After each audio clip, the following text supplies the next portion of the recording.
Hello and welcome friends, sports 9 में आपका स्वागत है। रांची में वनडे है और उसी पर बात करने के लिए हम दोनों यहां पर हाजिर हैं। तमाम जितने भी आयाम हैं इस मैच के उस पर चर्चा करेंगे। केएल राहुल ने क्या बोला मैच से पहले वो आपको बताएंगे।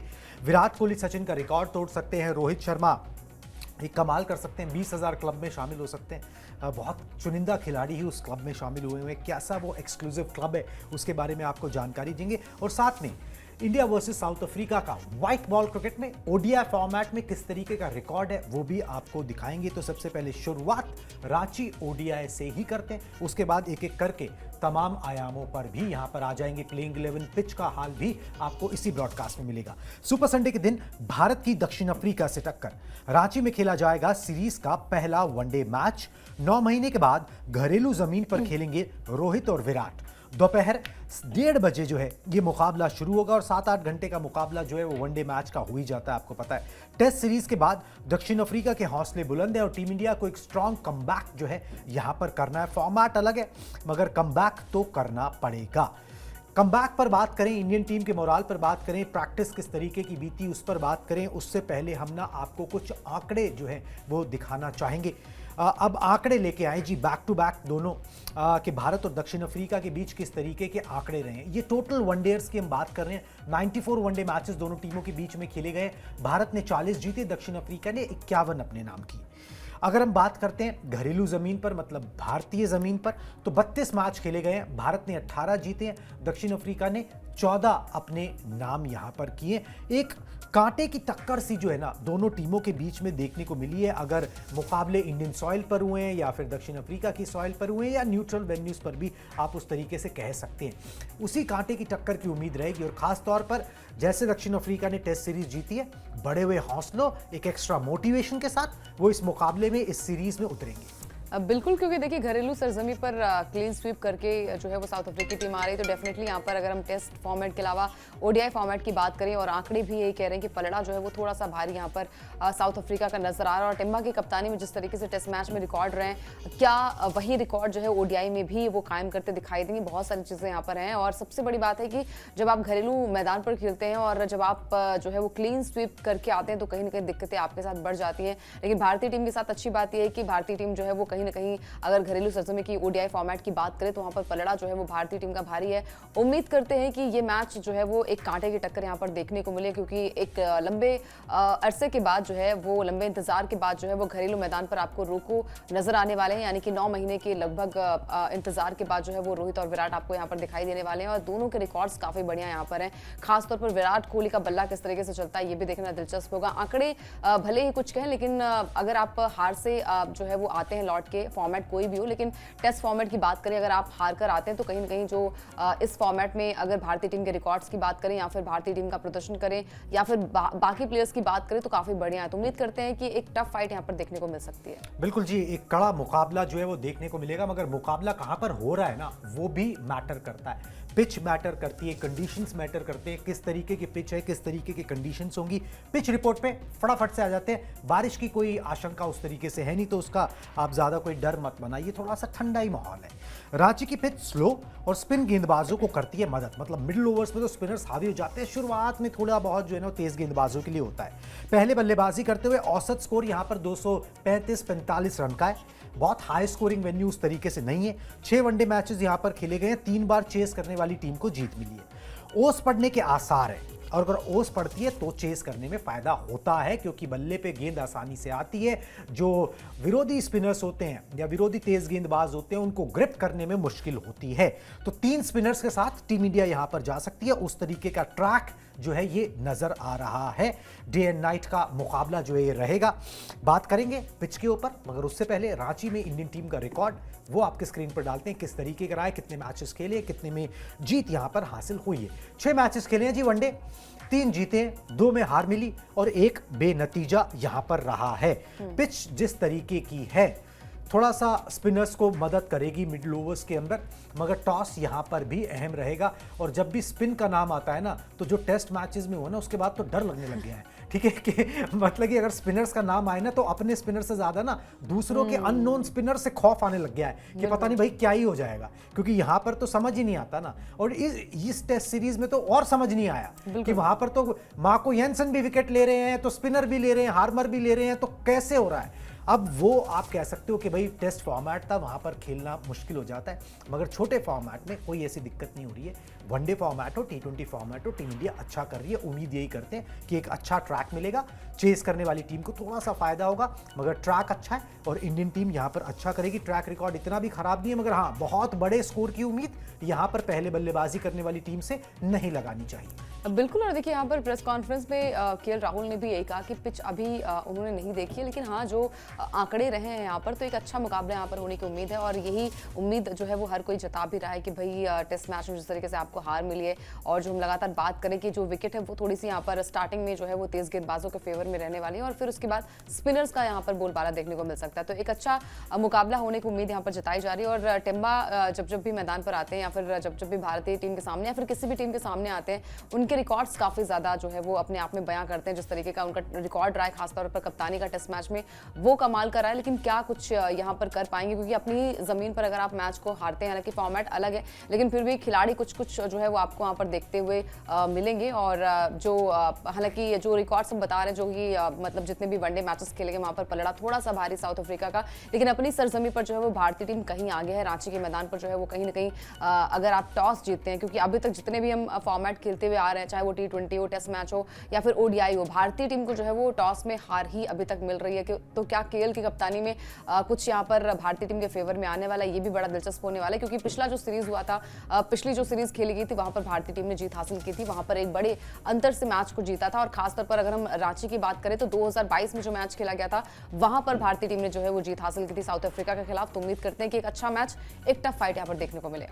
बिल्कुल जी, एक टफ फाइट देखने को मिलेगी। पिच ऑल सेट है, इंडियन टीम ऑल सेट है। किस तरीके से 11 हो सकती है उस पर एक नजर डाल लेते हैं। संभावित प्लेइंग 11 जो है ना, वो टीम इंडिया की किस तरीके की हो सकती है, दिखाएं जी, क्योंकि ये भी एक बड़ा पॉइंट ऑफ डिस्कशन जो है ना वो यहाँ पे रहने वाला है। दिखा दे संभावित 11 जो हमको लगता है होगी, और इसमें क्या पता भाई जो कप्तान चाहे वो चेंज कर सकता है। रोहित शर्मा है, यशस्वी जायसवाल हैं, ये ओपन करेंगे, और विराट कोहली हैं।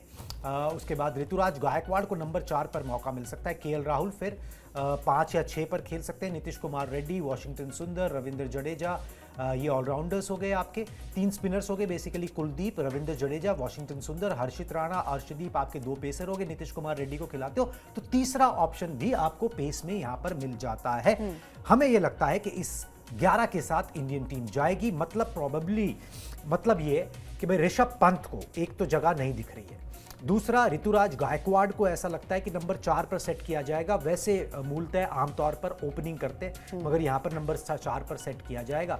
यशस्वी जायसवाल ओपनर ही हैं, उनको ओपनर की भूमिका निभाई जाएगी। ऋतुराज गायकवाड़ को नीचे किया जा सकता है।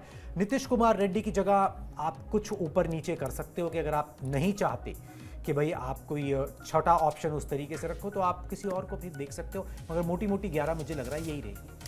बिल्कुल यही हो सकती है, क्योंकि जो आपके टॉप ऑर्डर बैट्समैन है वहाँ पर तो कोई आई थिंक छेड़खानी वहाँ पर नहीं होगी। और ऋतुराज की बात इसलिए हो रही कि नंबर 4 पर वो खेल सकते हैं, क्योंकि एक्सपीरियंस भी है। और प्रॉपर अगर बैट्समैन की बात करें तो अभी तक जो है वो जायसवाल जो है वो हमें ओपनिंग के तौर पर दिखाई दे रहे थे रोहित के साथ, लेकिन बहुत ज़्यादा ओडीआई फॉर्मेट वो खेल नहीं पाए। एक मैच खेलने का मौका मिला था, पिछला जो सीरीज हुआ था वहाँ पर स्क्वाड का हिस्सा था, लेकिन प्लेइंग 11 में मौका नहीं मिला था। तो उम्मीद करते हैं कि जब कोई खिलाड़ी यहाँ पर मिसिंग होता है, नहीं होता है, तो कहीं ना कहीं वो उस मौके का इस्तेमाल आपको करना होता है। अगर गिल होते तो गिल वहां पर खेलते डेफिनेटली, और गिल नहीं है तो यहाँ पर एक अच्छा मौका जायसवाल के लिए कि जायसवाल वहां पर ओपन करें और अपनी जगह जो है वो यही से फिक्स करेगा। यहाँ से अच्छा प्रदर्शन करते 3 मैच में अगर उनके अच्छे खासे रन हो जाते हैं तो ये उनके लिए ही बहुत अच्छी बात है, क्योंकि तीनों फॉर्मेट की लगातार बात हो रही है कि भाई जब खिलाड़ी टेस्ट में अच्छा कर रहा है तो डेफिनेटली बाकी फॉर्मेट में भी अच्छा करेगा। अपनी जगह बनाने के लिए आपको यहाँ पर अच्छा करना पड़ेगा। बाकी ऋषभ पंत की बात इसलिए यहाँ पर हो रही है क्योंकि ऋषभ पंत की यहाँ पर जगह बनती नहीं, नंबर 5 या नंबर 6 पर वो बल्लेबाजी करते हैं, जहाँ पर केएल राहुल पहले से ही उपलब्ध हैं और एज ए कैप्टन वहाँ पर आपको दिखाई देने वाले हैं। बाकी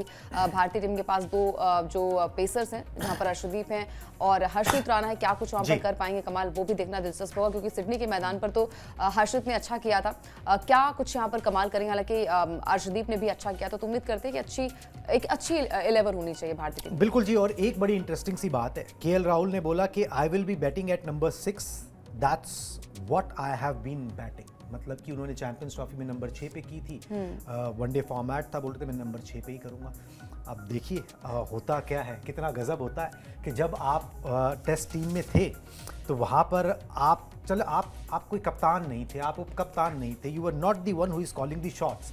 मगर जब खुद पर आती है तो आप बोलते हो मैं उसी नंबर पे बल्लेबाजी करना चाहूंगा जिस नंबर पे मैं करता आया हूं। यही एक हर खिलाड़ी की सोच होती है कि वो उसी नंबर पर खेलना चाहता है जिस नंबर पर वो खेलता आया है, उसके हिसाब से उसका माइंडसेट होता है। मगर कोच सोचते हैं भाई किसी को कहीं पर भी भेज दो। आप भेजने को तो उठा के भेज सकते हो कि भाई जा तू उधर जा ले, अब वो जाएगा ही, उसके पास कोई ऑप्शन तो है नहीं है। मगर अगर पूछा जाए तो एक खिलाड़ी का यही होता है कि यार जहां पर मैं सेट हो गया ना, जहां रन बन रहे हैं, जहां पर वो मुझे सूट कर रहा है, टीम को सूट कर रहा है, मैं वहीं खेलना चाहूंगा। ठीक है, तो ये चीज जो है ना बड़ी इंपॉर्टेंट होती है। ऋतुराज गायकवाड़ को आप क्या 8 पे खिला लीजिए, वो खेलेंगे। ठीक है, मगर ये है कि भाई खिलाना कहां चाहिए, ये बहुत इंपॉर्टेंट सवाल यहां पर हो जाता है। चलिए जी, केएल राहुल से प्रेस कॉन्फ्रेंस में रोहित और विराट पर भी पूछा गया। जब भी मैच होता है ओडीआई का, रोहित और विराट जो है वो मेन फोकस में रहते ही हैं और रहेंगे। ठीक है, तो केएल राहुल से पूछा गया, जो एक तरीके से स्टॉप गैप अरेंजमेंट है इस टीम में, कप्तानी कर रहे हैं, शुभमन गिल जो है वो नहीं है अभी अवेलेबल। तो उन्होंने क्या बोला आपको दिखाते हैं, फिर रोहित और विराट पर इंडिविजुअली बात भी कर लेंगे। हाँ, हर मौके पर उन दोनों की अहमियत बहुत ज़्यादा होती है। वो ड्रेसिंग रूम को आत्मविश्वास से भर देते हैं। हम एक हफ्ते पहले जो हुआ उसे भूलने की कोशिश कर रहे हैं। प्लान यही है कि सिंगल लेना बाउंड्री मारने से कहीं ज़्यादा महत्वपूर्ण है। विराट कोहली अपने करियर में इस काम को काफ़ी अच्छे से करते आए हैं।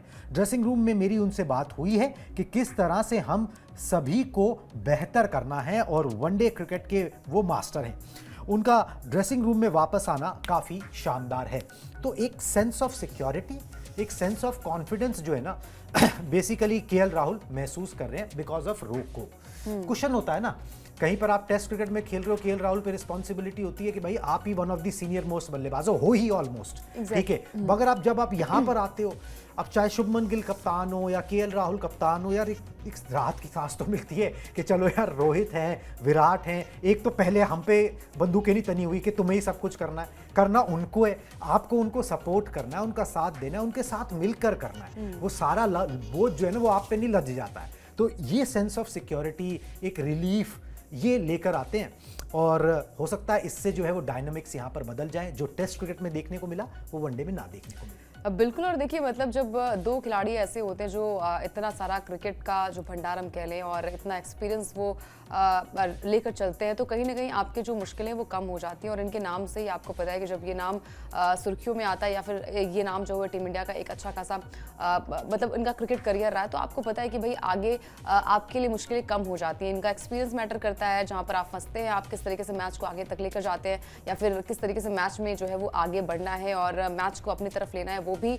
सीखने को इनसे मिलता है। तो कहीं ना कहीं जो रिलीफ है, और जब आप पुराने साथी एक साथ मिलते हैं और इतना सारा क्रिकेट यहाँ पर विराट कोहली हो या फिर रोहित शर्मा ने अपनी कप्तानी में जिताया है, विराट कोहली ने अपनी कप्तानी में जिताया और एज अ प्लेयर भी उन्होंने काफ़ी बढ़िया किया है, तो आपकी मुश्किलें थोड़ी सी कम हो जाती हैं। तो यहाँ पर उन्होंने ये भी कहा कि भाई ये जब आते हैं तो ड्रेसिंग रूम का माहौल काफ़ी बढ़िया होता है, खुशनुमा सा हो जाता है और जो सारी चीज़ें होती हैं। और बहुत अच्छी बात यहाँ पर केएल राहुल ने कही कि बाउंड्री से ज़्यादा हमें रन्स कैसे लेने, एक एक रन बहुत इंपॉर्टेंट होते हैं, वो विराट कोहली करके दिखाते हैं। तो इसलिए उन्हें चेज मास्टर भी कहा जाता है। तो मास्टर उस चीज़ के, और दोनों प्लेयर्स अगर मैदान पर हैं और ड्रेसिंग रूम में है, टीम का जो मनोबल है ना वो कहीं ना कहीं बढ़ जाता है। बिल्कुल जी, सुरक्षा की गारंटी जो है ना, कम से कम फील गुड तो होने लगता है कि चलो भाई कोई बात नहीं है, कोई बड़ा जो देख लेगा।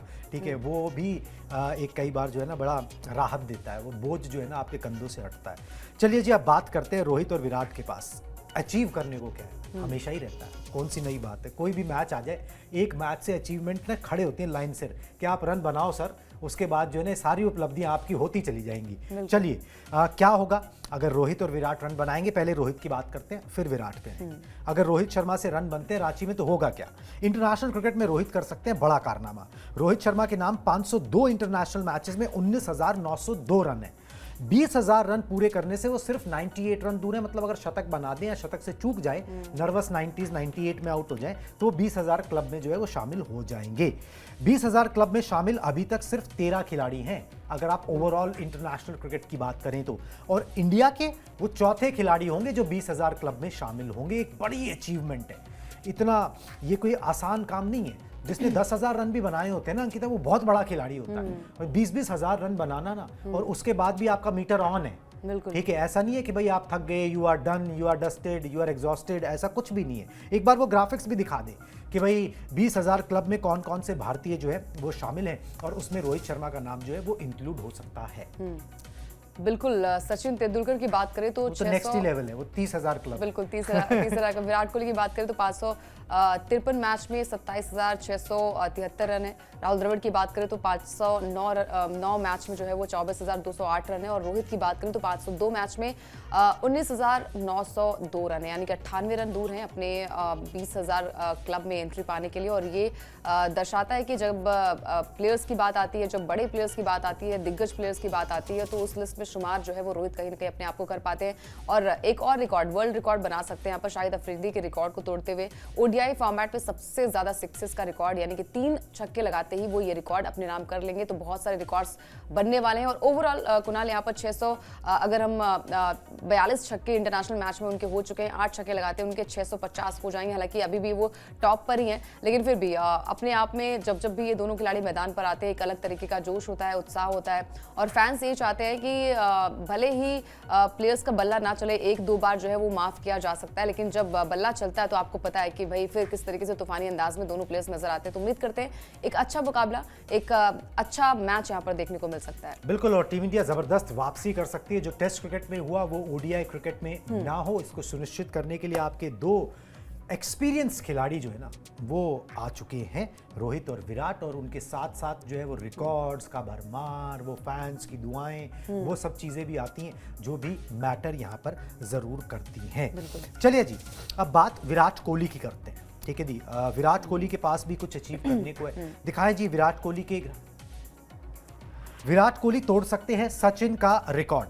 एक फॉर्मेट में सबसे ज्यादा शतक लगाने का रिकॉर्ड जो है विराट कोहली अपने नाम कर सकते हैं। सचिन तेंदुलकर ने टेस्ट फॉर्मेट में 51 सेंचुरीज लगाई थी। एक फॉर्मेट में 51 सेंचुरीज जो है वो विराट कोहली ने लगाई हैं, वो वनडे फॉर्मेट में लगाई हैं। ठीक है, अगर वो एक शतक और लगा देते हैं तो फिर वो वनडे फॉर्मेट में 52 शतक लगा देंगे। सचिन से तो वो वनडे फॉर्मेट में वैसे ही आ गए, मगर किसी भी फॉर्मेट में सबसे ज्यादा शतक लगाने का जो रिकॉर्ड है वो अपने नाम कर लेंगे। ठीक है कि भाई चलो ओडीआई के अंदर मेरे 52 शतक थे। देखिए हम यहाँ पे लिख के दे रहे हैं कि वनडे के किंग बनने से सिर्फ एक कदम दूर। वो वनडे के किंग ऑलरेडी हैं, उन्हें किंग कोहली कहा जाता है बिकॉज ऑफ ओडीआई क्रिकेट, क्योंकि उन्होंने ओडीआई क्रिकेट में जो किया उसी की वजह से वो किंग की उपाधि उनको मिली है। बस वो किंग की उपाधि और सॉलिडिफाई हो जाएगी कि अगर उस किंग के सबसे ज्यादा शतक भी जो है ना वो एक फॉर्मेट में हो, वनडे में तो है ही, ऑल टुगेदर भी एक फॉर्मेट में सबसे ज़्यादा शतक उनके नाम हो जाए। अब चलो शतक ना बने तो उससे कम से भी दुनिया काम चला लेगी, उसमें भी रिकॉर्ड बनेगा, बता देता हूँ। एक अर्धशतक लगाते ही वो घर पर सबसे ज़्यादा 50+ बनाने वाले बल्लेबाज जो हैं वो बन जाएंगे, मतलब कि घरेलू ज़मीन पर सबसे ज़्यादा 50+ स्कोर बनाने वाले बल्लेबाज बन जाएंगे। कितने ही खिलाड़ी खेल चुके हैं इंक्लूडिंग सचिन तेंदुलकर, ये उपलब्धि हासिल हो जाएगी। कुछ ना कुछ मिलता ही है, मतलब अब वो स्टेज आ गई है कि आप मैदान पे उतरो ना कुछ प्राप्ति ही होनी है, जाना कुछ नहीं है, मिलना ही है। बिल्कुल, और ये दोनों खिलाड़ी जब भी मैदान पर आते हैं तो कहीं ना कहीं रिकॉर्ड्स बनाने के लिए, रिकॉर्ड्स तोड़ने के लिए जाने जाते हैं। और मैदान पर आते तो एक रिलीफ सा भी मिलता है कि भाई चलिए रोहित है, विराट है, तो मतलब मैच जो है वो संभाल लेंगे। और हमेशा हमने देखा है कि बहुत सारे ऐसे मैचेस आए टफ टाइम में जहां पर आपको लगा कि नहीं मैच हाथ से निकल जाएगा, उस मैच को जिस तरीके से अपनी तरफ खींचने का काम इन दोनों खिलाड़ियों ने किया है ना, वो आई थिंक हमेशा याद किया जाएगा। हमेशा जो है वो उस मैच को याद किया जाएगा जहां से मैच जो है वो हमारे यहाँ से निकलता हुआ दिखाई दे रहा था। तो ये दोनों प्लेयर्स जब भी मैदान पर होते हैं एक अलग तरीके की एनर्जी जो है वो फैंस भी फील करते हैं। और आई थिंक ड्रेसिंग रूम का माहौल ही अपने आप में बदल जाता है। आपने देखा होगा कि रांची में जैसे ही ये दोनों प्लेयर्स पहुंचते हैं, और सबसे बड़ी बात है जब नेट्स में प्रैक्टिस होती है तो वो अलग तरीके का चीकू वाला अंदाज जो है वहां पर दिखाई देता है। रोहित शर्मा भी युवाओं से काफी अच्छा कनेक्ट करते हैं, युवाओं के साथ अच्छी बातचीत वहां पर होती है। तो एक अच्छा माहौल, और यही होना भी चाहिए किसी भी जगह पर। अगर माहौल अच्छा है तो फिर आई थिंक आउटकम भी उसका अच्छा होता है। बिल्कुल जी, माहौल जो है ना वो सबसे इंपॉर्टेंट है। रोहित शर्मा, विराट कोहली ने हमेशा माहौल जो है वो बना के रखा, बिल्कुल नतीजे भी आए। ठीक है, अब माहौल जो है किसी और ही किस्म का बन गया है। ठीक है, अब उसको ठीक करने की बारी आ गई है। तो इसलिए दुनिया भर की बयानबाजियां भी हो रही है कि 2027 तक तो खेलो भाई। ठीक है, पहले ये था कि खेलोगे कि नहीं, क्वेश्चन मार्क था, अब ये है कि भाई खेलो भाई, खेलना जरूरी है। ठीक है, चलिए कोई बात नहीं, अच्छी बात है, देर आए दुरुस्त आए। इसी के साथ हम इस ब्रॉडकास्ट को रैप अप करते हैं और इस मैच से जुड़ी सारी इन्फॉर्मेशन आप तक पहुंचाते रहेंगे। Tata bye bye.